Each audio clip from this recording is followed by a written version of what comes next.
Vamos a hablar de algo particular también, que también lo hablábamos fuera de cámara, es violencia y en este caso la violencia obstétrica. Rosario, buenos días y gracias como siempre por estar acá. Bueno, muchas gracias Soledad, Ángelo, ¿cómo están? Muy bien. Muchas gracias por la invitación de siempre.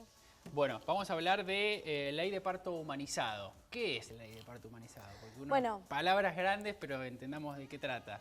Bueno, me gusta también que hayamos elegido este tema hoy porque es una de las formas de violencia que existen que atenta contra la libertad sexual y reproductiva de las mujeres y en su modalidad obstétrica.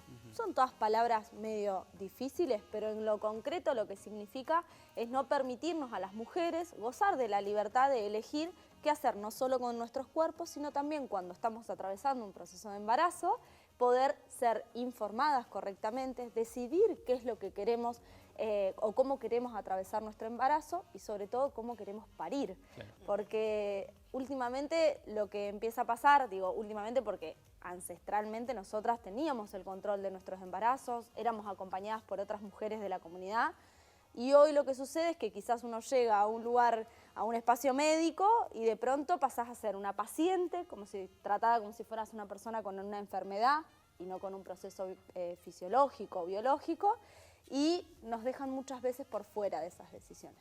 La ley de parto humanizado o respetado, como se conoce, viene a subsanar esos problemas. Claro, qué bueno esta diferenciación que vos decías porque siempre pensando, si vas al médico sos paciente, siempre, o sea, sos un enfermo porque estás yendo al médico y en este caso está abierto al revés, es una persona que te acompaña, que te ayuda, que te debería acompañar y controlar para que todo ese proceso y para dar vida, básicamente, ¿no?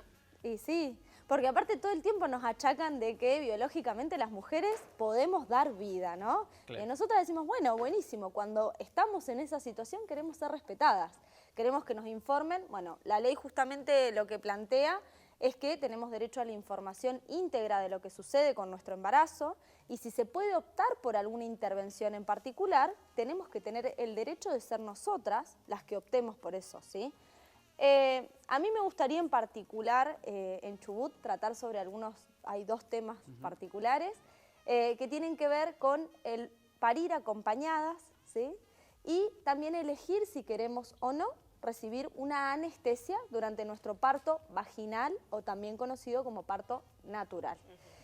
Seguramente si hay mujeres que hayan atravesado un parto vaginal que nos estén escuchando o una cesárea, sabrán que en ningún instituto... No tenés muchas opciones. No tenés muchas opciones y en ningún instituto, ni privado ni público, nos permiten entrar acompañadas. Nosotras vamos a parir por cesárea y automáticamente nos dicen, bueno, de ahora en más entra solo la paciente. Claro. Con todo lo que implica, ¿no? Porque uno que atravesó una cesárea no es que estás ahí y es todo, o sea, estás atada. Sí, también. Acompañada por gente que no conoces, que más allá de que son, que lo hemos hablado, ¿no? De que son muy amorosas, que uno agradece ese momento, el acompañamiento, no es lo mismo que estar con alguien de tu familia, no necesariamente la pareja de uno, sino con quien elijas. Con quien vos elijas estar en ese momento tan particular, ¿no? Donde estás sumamente vulnerable. Coincido plenamente, Soledad, y lo más importante es esto que vos decís. Nosotras hemos naturalizado, porque se ha repetido durante toda la historia, que eso es lo normal. Entonces a veces hasta nos da cosita decir, bueno, en realidad fueron vulnerados nuestros derechos, ¿sí? Al momento en que no nos dejaron entrar a nuestro parto por cesárea acompañadas por quien nosotras elijamos, vulneraron nuestros derechos de parto humanizado, ¿sí? Están establecidos en la ley, no es que es un derecho que surge de... No, la ley dice que la mujer tiene derecho a estar acompañada. Pero claro, por ahí cuando nos tratan bien, por ejemplo en mi caso, no sé, yo en mi primer embarazo tuve una situación de emergencia y realmente sentí que el personal médico me salvó la vida, ¿sí? Y fue en el hospital de acá de Trelew, fue en una entidad pública, entonces yo siento un orgullo enorme de haber caído en la salud pública porque sentí que me salvaron la vida ahí. Pero bueno, no puedo dejar de decir que en esa cesárea no me permitieron estar acompañada. Entonces, quiero que por ahí se empiece a charlar de esto, porque así como hemos charlado de la violencia de género de tipo física, que termina con un femicidio, también es necesario que empecemos a charlar de la violencia de género de tipo obstétrica o que atenta contra la Y muchas veces vos decís que naturalizamos ciertas cosas. Sí. Vamos a hablar de la violencia obstétrica. ¿En qué momento uno tiene que poner el alerta y decir esto puede llegar a ser violencia obstétrica? Bueno, en principio, durante el momento que decimos sostener un embarazo, que conocemos que estamos embarazadas y decidimos mantener ese embarazo y planificar la vida de esa familia, y elegimos nuestro médico o médica que nos va a acompañar, ya tenemos derecho a pensar en nuestro plan de parto.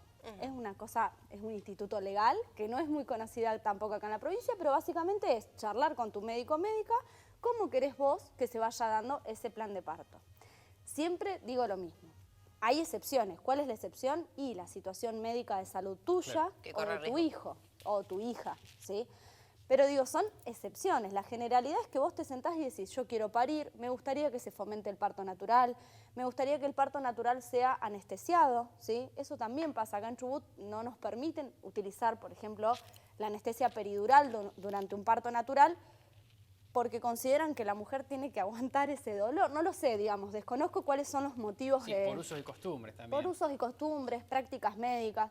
Pero en realidad tenemos derecho a decir, yo quiero parir naturalmente, pero me gustaría que me anestesien. No quisiera sufrir todo el dolor que significa un parto natural. Y tenemos derecho a no sufrir, ¿no? Entonces, hay que estar hablando de los derechos y justamente para alguien que no sabe qué derechos tiene. ¿Quién es el encargado de leerte los derechos, por así decirlo? En la primera charla con el ginecólogo, en la primera charla con el médico, ¿es el quien te dice, puedes hacer esto? ¿O cómo debería ser, en realidad? ¿Cómo debería ser? Sí, nuestro médico o médica nos debería informar. Claro. Lo que sucede es que no pasa mucho eso, entonces la información debemos buscarla nosotras mismas, acercarnos a espacios de género donde nos la puedan brindar, y en caso de que se incumpla, es verdad que la ley de parto humanizado es del año 2004. Y fue reglamentada recién en 2015. Y es cierto que el principal problema que tiene es que no establece un mecanismo administrativo en donde nosotras podamos exigirles a la autoridad de contralor de esa ley, que podría ser el Ministerio de Salud Nacional, el provincial, o si es un hospital municipal, el municipio, donde podamos exigirles que se cumpla esa ley. Pero, a pesar de esa laguna que se genera, nosotras entendemos que la ley de violencia de género de nuestra provincia, que es la 15 número 26, permitiría tranquilamente que en el marco de ese procedimiento de violencia de género podamos enmarcar una situación de violencia de género de tipo contra la reproducción sexual y la libertad sexual de la mujer de tipo obstétrica. Entonces, existe algún mecanismo. Es cierto que no es fácil, no es como ir a la... Bueno, nada es fácil en el ámbito de la violencia, perdón de utilizar esa palabra, pero digo, no es como ir a la comisaría de la mujer y decir, no me están cumpliendo.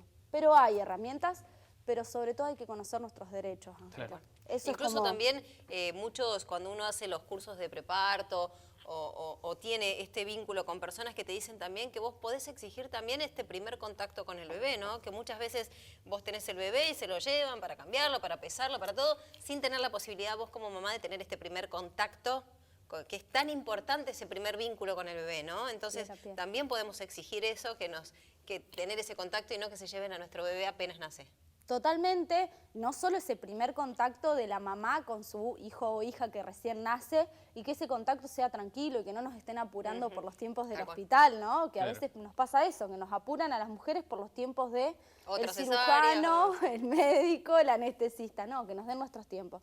Y después también me gustaría hablar de que los papás o las personas que van a acompañar a esa mujer en esa familia que se está conformando con el nacimiento de un niño o una niña, también tienen que tener el derecho de poder estar cerca de su hijo o hija. En algunas neos, cuando los niños o niñas quedan internados por algún problema de salud, con cuidados especiales, solo permiten el ingreso de la madre. Y por ahí esa exclusión del padre no solo genera para la mamá un problema, porque por ahí no, digo, después de una cesárea o de un parto tener que además acompañar a tu hijo, sino que también genera una separación que es casi antinatural. Después pedimos que los padres sean responsables y estén cerca de sus hijos, pero en esos momentos, que aquellos padres que quieren estarlo, por ahí se los limita porque son el papá y no son la mamá. Claro. Esas también son conductas patriarcales que tenemos que ir conociendo para cambiar. Bueno, decías que en el 2015 recién se reglamentó esta ley. ¿Se ha puesto en funcionamiento o se sigue haciendo las viejas prácticas? O sea, ¿hemos avanzado un poquitito del 2015 hasta acá o es muy difícil ir y decirle al médico, che, yo quiero esto y el médico te diga no podés, pero me lo dice la ley, no podés? Bueno, Como todas las discusiones de género, se ha avanzado, por supuesto, porque antes no teníamos ley, antes no estaba reglamentada y antes no hablábamos de violencia obstétrica. Entonces, que hoy podamos poner en palabras y darle un nombre a ese tipo de violencia, se ha avanzado. Yo siempre soy de las optimistas. Lo que sí es cierto es que necesitamos mayor compromiso por parte siempre del Estado, que es el contralor de que todas estas cosas se cumplan, y sobre todo que se lleve a la práctica lo que se enuncia. Yo, para preparar un poco el tema de hoy, ingresé a la página del Ministerio de Salud, que tiene una mirada muy interesante sobre este tema. El año pasado el Ministerio habló y dijo que incluso en situaciones de COVID, la mujer tenía derecho a estar acompañada. Entonces digo, me parece que eso fue un diferencial con otras provincias del país, donde en situación de COVID la mujer estaba absolutamente sola y el motivo era porque, bueno, podías contagiarse. Por riesgo sanitario. Sin embargo, es raro porque, digo, podías acompañar a la mujer en el preparto Claro, y no y en el ingresar. posparto, pero no en el parto en sí mismo. El Ministerio tiene una postura más progresista e interesante, pero no se cumple siempre en los lugares de atención. Entonces ahí nos falta, entre enunciar lo que queremos y la la aplicación. práctica, ahí tenemos un bache, que hay que trabajarlo. Y se trabaja hablándolo, por eso yo les agradezco también. ¿Y que hay este lugares en espacio la provincia donde esto no sea así, donde se aplique, digamos, lo que el Ministerio de Salud en este caso propone? Sí, tenemos un hermosísimo ejemplo de junio de este año, que es el Hospital Subzonal Santa Teresita de la ciudad de Rawson, en donde se hizo por primera vez el parto por cesárea acompañado en junio del año 2021. Fue noticia provincial, o sea, sí. para que veamos que de verdad no pasa en ningún lugar de la provincia, porque cuando pasó una vez fue noticia. Y la verdad que eso tiene que ver también con el compromiso, a mi modo de ver, con el compromiso de las personas que están a cargo del hospital, ¿sí? Tanto de la dirección como la gente que está en el área de gineco-obstetra, y de un trabajo que se hace previo, ¿sí? Porque también es cierto que nosotras, quienes vamos a parir, tenemos que informarnos sobre nuestros derechos, pero quienes son personal médico y nos van a atender, tanto enfermeras, obstetras, anestesistas, cirujanos, tienen que saber cuáles son nuestros derechos para poder respetárnoslos. Entonces, en ese trabajo, el hospital hizo, en esa situación, el hospital hizo un gran trabajo de formación, de incentivar esta idea, y en junio se pudo hacer la primera cesárea acompañada, y la verdad que es una buena noticia. Rosario, y bueno, en caso de que una madre sienta de que se vulneran sus derechos, ¿contra quién vas, por así decirlo? ¿Vas contra el médico, contra la institución? O sea, ¿a quién denunciarías en ese momento?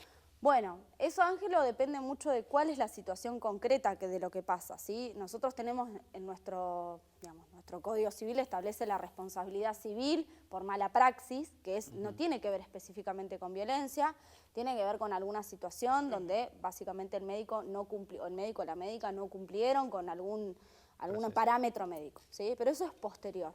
Si hablamos de violencia obstétrica específicamente, yo creo que antes de que suceda, tenemos algunas tutelas que se podrían presentar, se hacen una presentación, yo entiendo que yo entiendo porque no existe, claro, no se hizo sí, nunca antes. Sería una novedad. Pero digo, se hacen en el marco de la ley de violencia que te mencionaba con anterioridad, para que se garantice tu derecho, y si es posterior, tenés que evaluar si hay una conducta penal, que es lo que hablábamos antes, si es un delito, o si es una conducta civil, o si te vulneraron tus derechos en términos de género y continúas con la vía del proceso de familia. Perfecto. Ahí es donde más agua hacemos, ¿sí? Claro. ¿Cómo podemos exigir nuestros derechos? Y la ley es difusa, no es tan clara, no hay un mecanismo simple. Hay mecanismos, pero bastante más complejos.